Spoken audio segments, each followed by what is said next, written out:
Kung tayo bumabiyahe, marami ba tayong dalang maleta? Overweight? Tawan-tawa ako minsan, bumiyahe kami, no? Bumiyahe kami, may kasama ako, ano lang mga 5 days mga 5 days yung biyahe namin sa Mindanao. Yung kasama ko, yung kanilang maletang dala, 3 pang Europe, pang Amerika, no?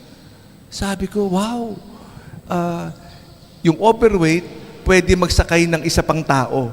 Sabi ko, sandali, may 3 akong kasama eh. Sabi ko, di ka nga, sino sa inyo gusto sumama? Kasi yung babayaran ng overweight, kasi laki nung bayad nung di ba? So, yung 3, naku, hindi pwede kasi hindi naman sila kasama sa usapan eh. Pero muntik na napasama sa laki ng overweight. Tapos, syempre, yung susundo sa'yo, pag ganyong kalaki yung maleta mo, ang hirap yata subundo na ang lalaki na maleta. Akala mo maliit lang kasi 5 araw lang no? Pero talagang buong bahay, no? Dala-dala in a certain sense. Paano tayo bumiyahe? It may reflect our luggages in our daily lives. Sobra-sobra ba? Ayaw magutom? Ayaw maubusan ng damit, di ba? Ayaw mabutan ng gamit, no? So we examine ourselves. The gospel today is very beautiful. Sabi niya, how we travel in order to carry the good news. We have a mission.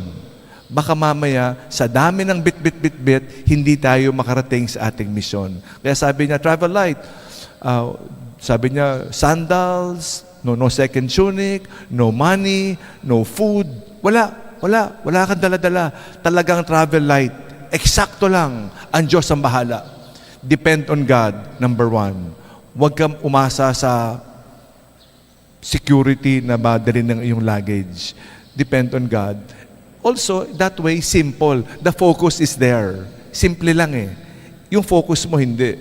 Sabi niya nga, yung isang gospel verse in the similar context, huwag mo nga kakausapin yung tao para makarating ka doon Minsan kakakwento, chika-chika, beso-beso, marites-marites. Hindi tayo makakarating kasi ang daming stopover. Baka mamaya magkalimutan tayo. So the focus is there in order to get to our destination. Number 3, mobility. Magaang Anywhere pwede. Pag mabigat, hindi ka pwede, ang dami mong bitbit Ang bagal-bagal, magpapabagal sa atin, kaya napakahirap. Tapos, it is also, pag konti lang, simplicity lang. Hindi pwedeng 50 yung kotse mo, di ba? Hindi po pwedeng napakarami mong pag-aari. Hindi po pwede. May kilala nga akong kolektor. Nagulat ako sa koleksyon. Kaya punuin tong simbahan na ito. Kaya punuin. Walang sinabi, anong pinakamaganda nating museum sa Pilipinas? Ayala? Wala.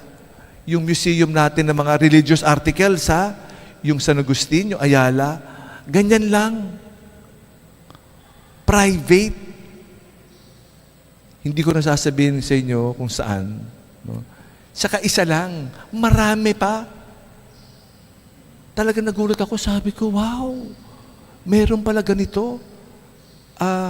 Yung basement, panay crucifix lang na ivory by the hundreds.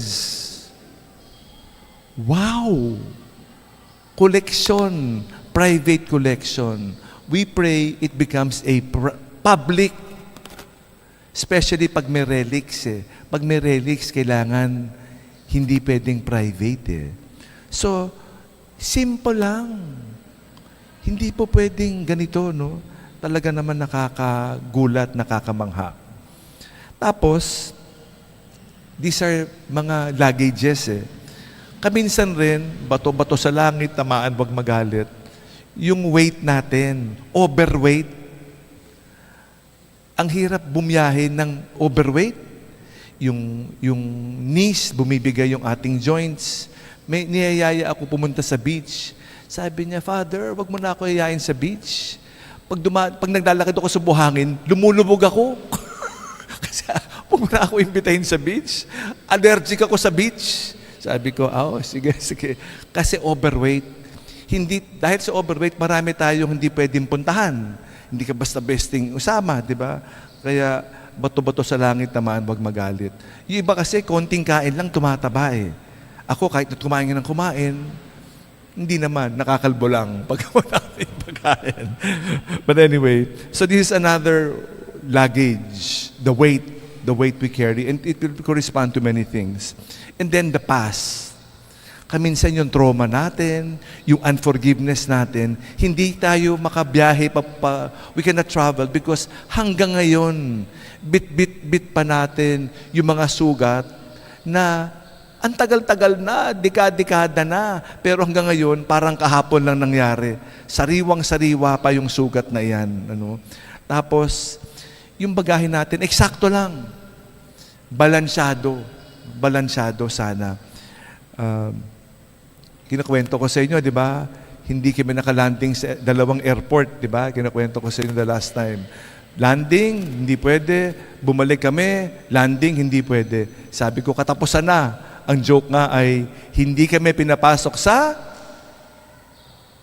langit o sa impyerno. Hindi kami pinapasok, di ba? Dahil ang daming bagahe, cannot be too many luggages. Hindi pwede pumasok sa langit. No? Kasi sabi nga parang butas ng karayo. Pag ang dami mong bitbit, hindi makakapasok.